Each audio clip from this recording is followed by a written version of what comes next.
A paz do Senhor Jesus, meus amados irmãos. Aqui é a missionária Arlete, iniciando mais uma pré-aula da nossa Escola Bíblica Dominical, Editora Betel, neste quarto trimestre de 2018, quando estamos estudando o tema Neemias, enfrentando os desafios com oração, ação e perseverança. Hoje estaremos comentando a quinta lição desta revista, que traz como título Enfrentando os problemas econômicos e sociais. Mas antes de iniciarmos esta pré-aula, vamos buscar a presença do Espírito Santo de Deus, o nosso professor por excelência. Senhor, nosso Deus e nosso Pai, mais uma vez estamos aqui, agradecidos a Ti, Senhor, por esta semana abençoada, por tudo que Tu tens feito por nós e por tudo que Tu vais fazer. Senhor, nós Te pedimos a Tua bênção sobre a vida de cada um dos irmãos, das irmãs que estão nos ouvindo neste momento. Senhor, nos abençoe para que possamos compreendermos a Tua palavra como ela é, que possamos ensiná-la e que possamos, Senhor, ser instrumentos da Tua paz, do Teu amor aqui neste mundo. Nos ajude em nome de Jesus. Amém. Amados, quero aqui agradecer pela sua participação neste canal e dizer o quanto é importante para nós a sua participação, deixando aqui o seu like, o seu comentário sobre a lição estudada. Você estará contribuindo com esta obra, divulgando este vídeo, compartilhando-o também com outros irmãos. E lembre-se, quanto mais likes esse vídeo receber, mais o YouTube o divulgará e o fará chegar a muitas pessoas. Além da sua oração, esta é a melhor forma de nos ajudar a continuarmos com este trabalho. Vamos ver se nós conseguimos desta vez alcançar os 500 likes para este vídeo? O nosso objetivo é levar até você um subsídio a mais para a sua escola bíblica dominical e juntos aprendermos um pouquinho mais da palavra de Deus. Se você ainda não é inscrito, faça isso agora e ative as notificações para que receba de primeira mão as nossas postagens. Participe conosco para a honra e glória do nome de Jesus. Lição 5. Enfrentando os problemas econômicos e sociais. O texto áureo de hoje encontra-se na segunda epístola de Timóteo, capítulo 1 e o versículo de número 7. E assim diz a palavra do Senhor. Porque Deus não nos deu espírito de temor, mas de fortaleza e de amor e de moderação. A verdade aplicada nos diz que é dever do discípulo de Cristo procurar agir com desprendimento e generosidade diante das necessidades do próximo, principalmente os domésticos da fé. O texto de referência encontra-se no livro de Neemias, capítulo 5, versículos 1, 2, 3, 4 e 6. Assim diz a palavra do Senhor. Foi, porém, grande o clamor do povo e de suas mulheres contra os judeus, seus irmãos. Porque havia quem dizia, com nossos filhos e nossas filhas, nós somos muitos, pelo que tomemos trigo para que comamos e vivamos. Também havia quem dizia, as nossas terras, as nossas vinhas e as nossas casas empenhamos para tomarmos trigo nesta fome. Também havia quem dizia, tomamos dinheiro emprestado até para o tributo do rei, sobre as nossas terras e sobre as nossas vinhas. Ouvindo eu, pois, o seu clamor e estas palavras, muito me enfadei. O primeiro objetivo desta lição é mostrar a luta de Neemias contra a injustiça social. Vimos na lição anterior que Neemias teve que combater firmemente os opositores que tentavam impedir o avanço da edificação dos muros de Jerusalém. No capítulo 5 de Neemias, novos problemas aparecem, deixando claro que na obra de Deus são constantes os desafios, o que exige prontidão de quem está na liderança para enfrentá-los. Eram tempos difíceis. Jerusalém e o seu contexto social estavam em ruínas. O povo, em sua maioria, não tinha o suficiente para viver dignamente. As marcas do cativeiro, como a pobreza dívidas, escassez ainda se via entre os habitantes menos abastados, afetando diretamente a economia e a vida social dos menos favorecidos. O prolongado período de trabalho, vigília, medo e cansaço causou inevitavelmente problemas entre o povo em Jerusalém. Tópico 1. A luta contra a injustiça social. Sabemos que a desigualdade social e a pobreza são problemas sociais presentes em praticamente todos os lugares e épocas. Sempre houve milhões de pessoas vivendo em condição de miséria, cuja renda é insuficiente para suprir suas necessidades básicas, sendo oprimidas e humilhadas por não conseguir um mínimo de estabilidade econômica, e isso por motivos diversos.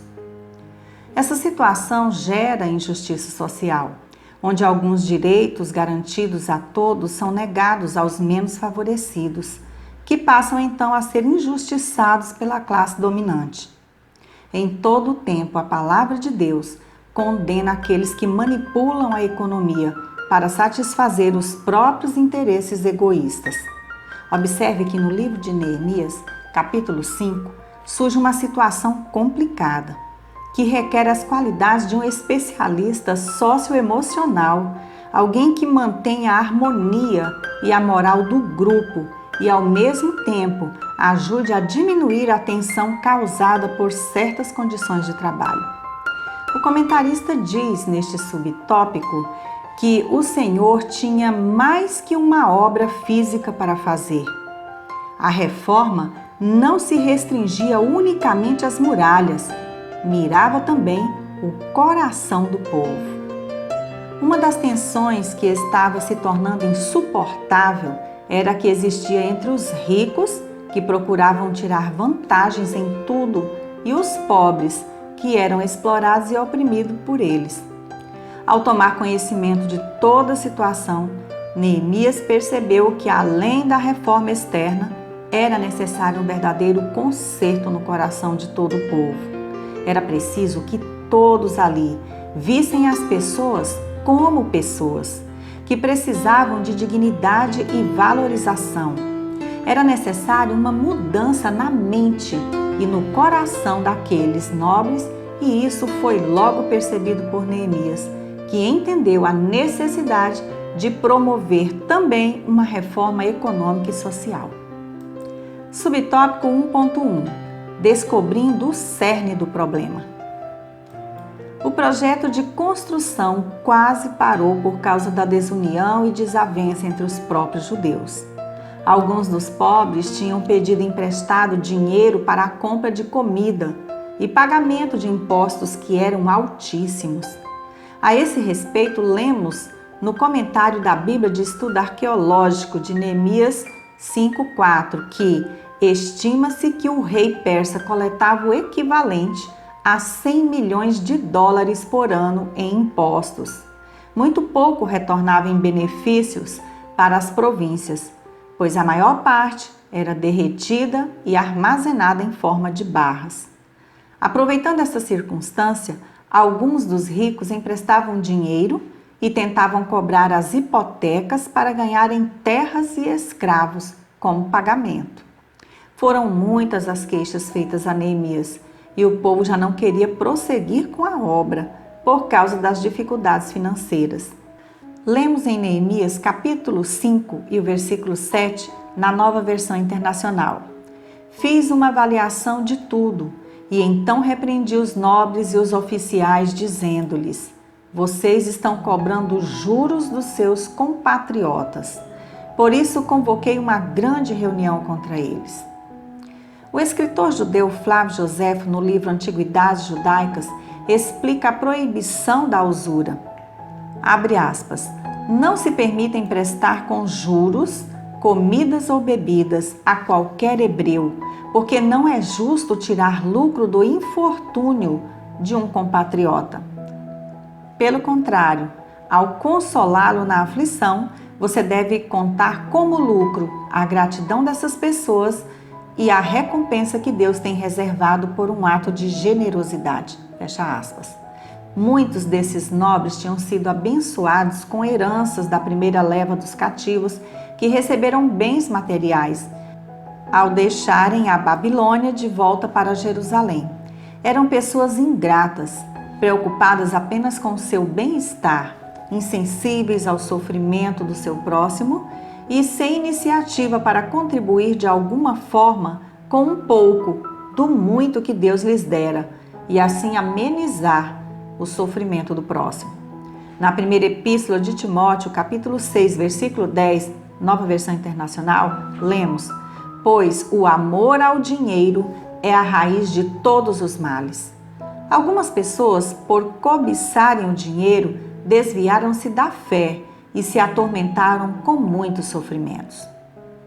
Veja que a palavra de Deus não diz aqui que o dinheiro é um problema, mas sim o amor ao dinheiro é a raiz de todos os males, pois pode levar uma pessoa a todo tipo de mal para satisfazer sua cobiça, inclusive desviar-se da fé. A ganância e o materialismo podem cegar o cristão, a ponto de fazê-lo se distanciar da fé em Jesus Cristo. Não é pecado ser rico, mas é pecado ser avarento e egoísta. Esse tipo de problema e exploração continua acontecendo até hoje. Para pensar, como você tem lidado com os bens materiais que o Senhor Jesus tem lhe confiado? Você tem sido generoso ou tem se omitido quando percebe que alguém precisa da sua ajuda?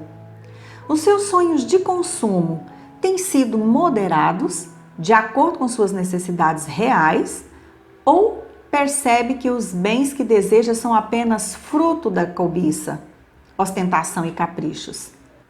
A visão de Neemias contemplava o todo, o bem comum dos judeus e não a satisfação do seu próprio ego.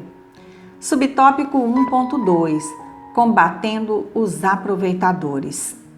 Naqueles dias, a classe social mais baixa era vista como uma fonte lucrativa para a classe rica dominante. Não é difícil entendermos isto. Basta observarmos o contexto social da nossa própria nação, que sofre com tanta injustiça e desigualdade social. Entretanto, Neemias tinha um coração sensível às necessidades do seu povo. A nobreza do palácio e o luxo que desfrutara na Babilônia não roubaram sua comunhão com Deus. E isso faz toda a diferença, levando-o a se importar com aqueles que viviam na miséria. Com seu exemplo, ele nos ensina que não existem problemas insolúveis quando homens comprometidos se levantam na força de Deus para agir em prol do seu povo. O comentarista diz neste subtópico que somos mordomos do que Deus nos tem entregado nas mãos e precisamos trabalhar com cuidado, pois teremos que prestar contas, conforme Lucas capítulo 16, versículo 2.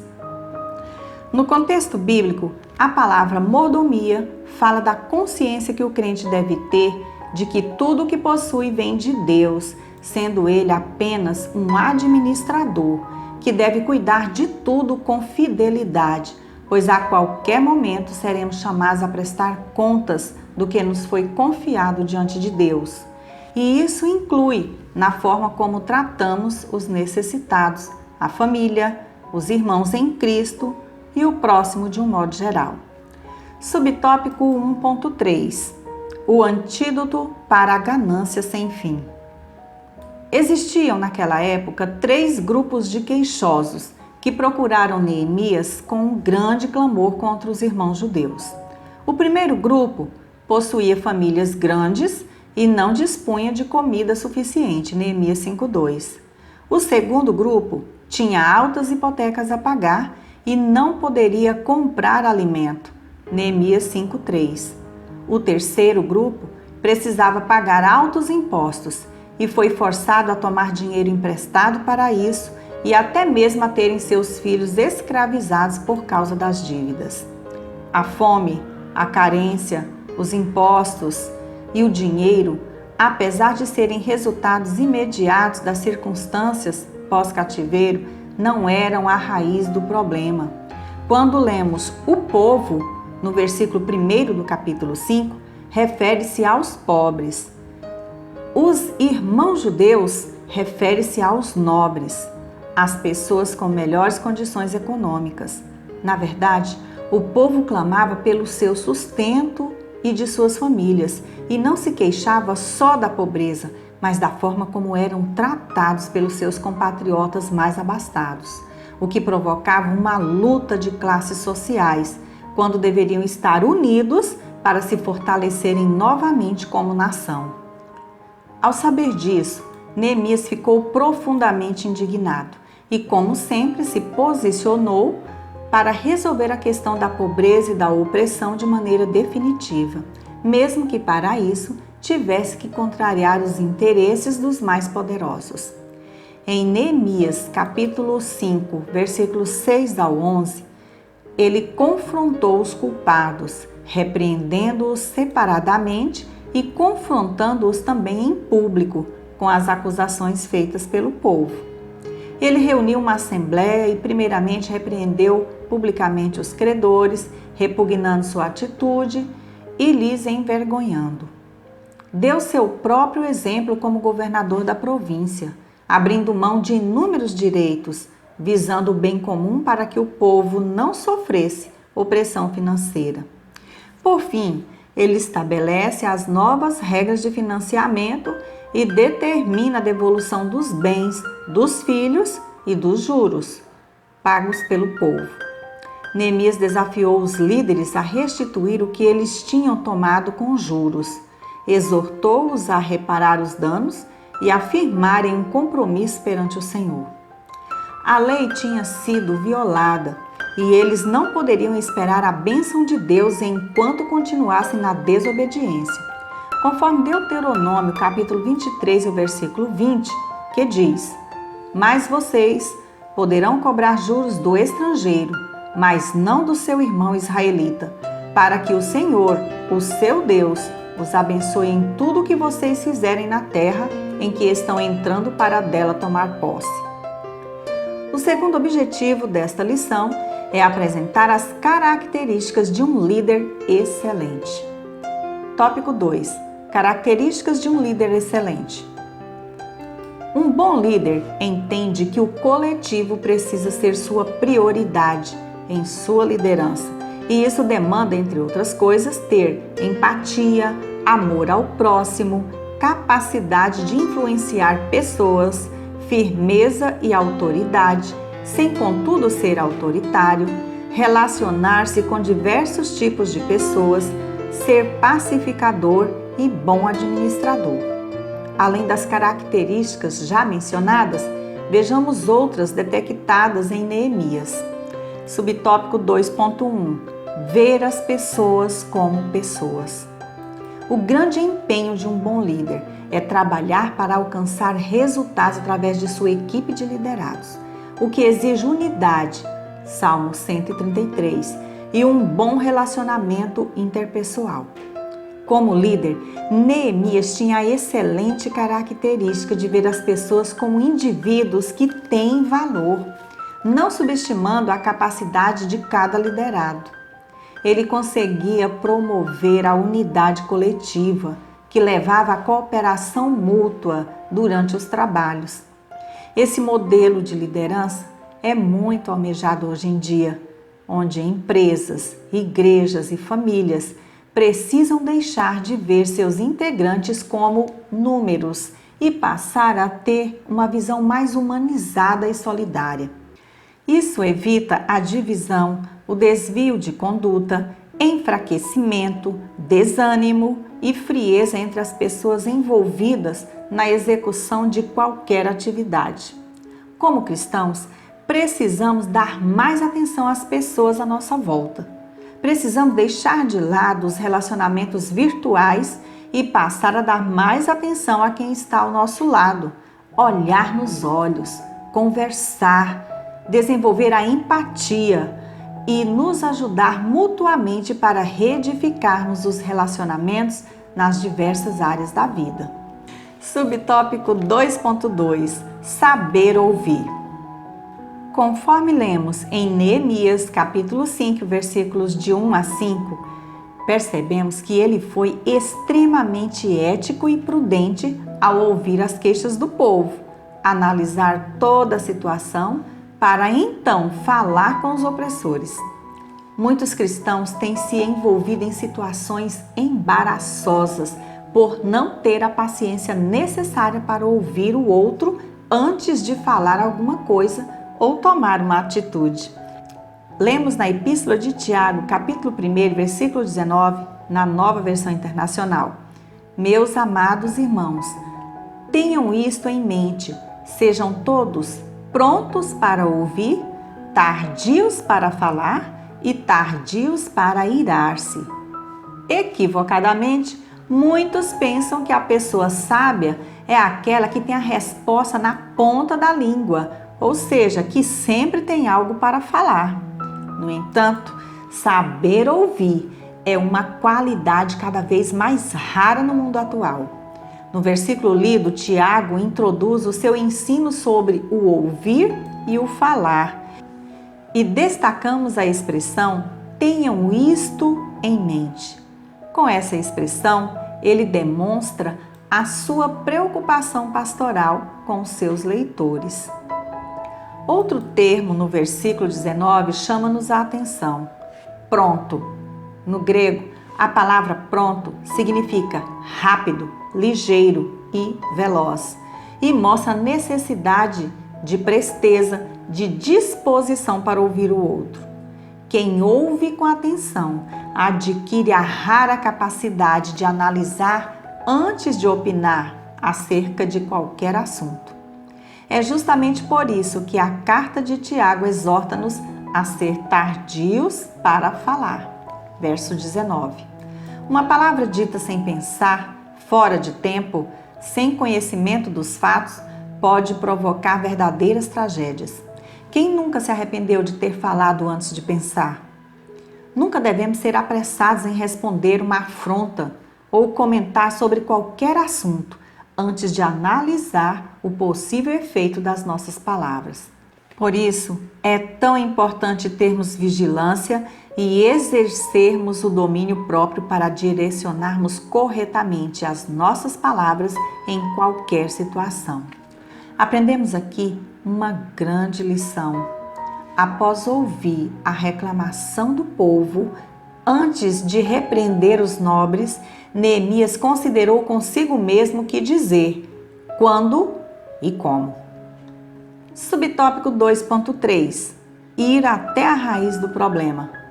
Neemias conseguiu identificar o motivo causador de tanta opressão ao povo, a exploração por meio dos altos juros cobrados por parte dos nobres aos menos privilegiados, ao tomarem dinheiro emprestado, sendo estes explorados e extorquidos. Esse tipo de exploração desagrada muitíssimo a Deus e desagradou também a Neemias, que sabiamente repreendeu os credores por suas práticas abusivas no setor econômico.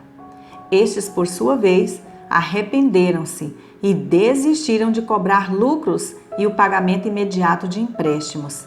Este incidente nos adverte para o fato de que a falta de unidade interna entre os crentes pode ser tão perigosa para a obra de Deus como o ataque externo.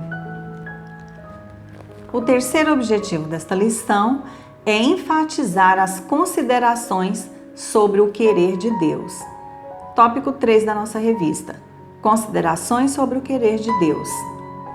O sucesso da liderança de Neemias estava baseado em fazer cumprir o querer de Deus e para isso ele entendia que precisava ter muita prudência, saber repreender da forma correta e ser exemplo para os seus liderados. Subtópico 3.1 É preciso ter prudência. O versículo 6 do capítulo 5 de Neemias mostra o seu aborrecimento pela exploração que estava acontecendo entre os judeus, porque de acordo com a lei mosaica, aí existiam dois problemas. Primeiro, usura, empréstimo de dinheiro e cobrança de juros. Segundo, escravidão. Não era errado um judeu emprestar dinheiro com juros a um não-judeu, um estrangeiro, mas isso não poderia acontecer a um compatriota. Deuteronômio capítulo 23, versículos 19 e 20. No entanto, a lei proibia a usura, conforme Êxodo 22 e 25, que diz o seguinte: se emprestares dinheiro ao meu povo, ao pobre que está contigo, não te haverás com ele como credor que impõe juros.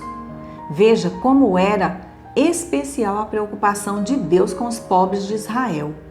Estes não deveriam ficar sujeitos às práticas abusivas dos agiotas e tampouco ter as posses de que necessitavam para sobreviver confiscadas como garantia. Mas o povo havia se esquecido dos princípios do Senhor e agora as taxas de juros cobradas eram exorbitantes e facilmente podiam levar alguém à pobreza e à escravidão. O que acarreta um segundo problema. De acordo com a lei mosaica, um judeu podia alugar seus serviços a outra pessoa, mas não como um escravo. Levítico, capítulo 25, versículos 35 ao 40. Sabedor do que dizia a lei, a primeira reação de Neemias aos pecados do povo judeu foi de raiva. A desobediência deliberada à palavra de Deus devia deixar alguém indignado contra o pecado, mas não contra o pecador. Por isso, esse grande líder passou um tempo considerando com ele mesmo e então, passado o aborrecimento do primeiro momento, prudentemente confrontou os culpados. Subtópico 3.2. É preciso saber repreender. Antes de repreender os nobres, Neemias considerou consigo mesmo o que dizer, como dizer e quando, para que sua repreensão fosse ouvida. Repreensões devem ser dadas com grande consideração, para que o que é bem intencionado não seja mal interpretado pela forma errada do tratamento. É preciso escolher as palavras certas, abordar com um tom de voz que não cause irritação nos ouvintes e agir de forma equilibrada, com muita sabedoria e discernimento espiritual embasado na palavra de Deus. As repreensões da correção são um caminho da vida. Provérbios capítulo 6, versículo 23. Mesmo os sábios perdem o benefício de sua sabedoria às vezes, pelo fato de não considerarem consigo mesmos e não tomarem tempo para meditar. Neemias repreendeu os nobres e os magistrados, que eram os homens ricos e cujo poder talvez os tornavam tanto mais ousados na opressão. Para Deus, não importa a posição social das pessoas. Se fizerem o que é mal, o que é errado aos olhos do Senhor, devem ser advertidas pelas pessoas certas. O comentarista diz neste subtópico que ele tinha ciência de que se o povo não vivesse de acordo com a palavra, não desfrutaria das bênçãos de Deus. Sendo assim, não se acovardou e repreendeu os que estavam agindo injustamente. Subtópico 3.3. É preciso ser exemplo. O comentarista, pastor Adalberto Alves, diz neste subtópico que o exemplo de Neemias é algo que deve ser imitado pelos servos do Senhor em todos os tempos. A autoridade que tem por base o exemplo é mais eficaz do que a que se fundamenta apenas no poder. A Igreja do Senhor, assim como toda a nação brasileira, precisa ser influenciada por líderes servos que vivam aquilo que pregam e consigam influenciar positivamente as pessoas a buscarem a presença e a bênção de Deus. Precisamos de líderes comprometidos com Deus, que liderem para o povo e não para si próprios, que tenham entendimento da necessidade e do bem comum e lutem pelos ideais que tragam a paz, a unidade, a prosperidade espiritual e material para os seus liderados, assim como fez Neemias. O Senhor Jesus Cristo é o nosso maior exemplo também no quesito liderança. Até mesmo Gestores renomados no meio secular estudam o nosso mestre como um modelo atemporal de líder. O estilo de liderança adotado por Jesus é fundamentado na integridade, Mateus 5,37, João 18,20, na motivação e principalmente no amor. Pelas suas palavras e conduta coerente com elas, Cristo atraía e mantinha os seus seguidores. O seu amor pelas ovelhas que o seguiam era tão grande que ele deu sua própria vida por elas. João capítulo 10, versículo 11. Senhor Jesus Cristo, como líder, não era autoritário, mas agia com autoridade e determinação. Ele trabalhava de uma forma participativa, não era centralizador, nem tampouco acomodado, dividindo as tarefas com seus discípulos. Mateus capítulo 10, versículos 1 ao 16. O Senhor Jesus mostrou com atitudes que um líder às vezes precisa calar-se. João capítulo 8, versículos 1 ao 11. E em outras ocasiões, a ter uma resposta ágil e inteligente, como Mateus capítulo 22, versículos 15 ao 22. Um líder necessita ter sabedoria para discernir como proceder em cada situação e ser exemplo para os seus liderados. Para concluir, apesar de os homens de posse demonstrarem disposição de emprestar dinheiro e sementes sem juros, Neemias sabia que a bênção não viria enquanto o povo estivesse em desobediência. Deuteronômio 23, 20. Que o seu exemplo e sua coragem nos sirvam de estímulo para enfrentar as nossas lutas diárias. Que Deus em Cristo Jesus abençoe grandemente a sua aula. Queremos lembrar a você, professor da Escola Bíblica Dominical, que nos assiste agora, que no blog revistaebd.com disponibilizamos subsídios em slides editáveis de cada lição, aqui estudada, vídeos com os 3 hinos da harpa cristã, sugeridos pela revista, semanalmente, e mais comentários. Continue conosco, nos ajudando nesta obra. Ore por nós, pelo nosso trabalho no Senhor. Se você gostou desta pré-aula e ainda não é inscrito neste canal, faça isso agora e deixe aqui o seu like e o seu comentário para contribuir com este trabalho. Fique na graça e na paz do nosso Senhor e Salvador Jesus Cristo. E até a nossa próxima pré-aula, se Deus assim nos permitir.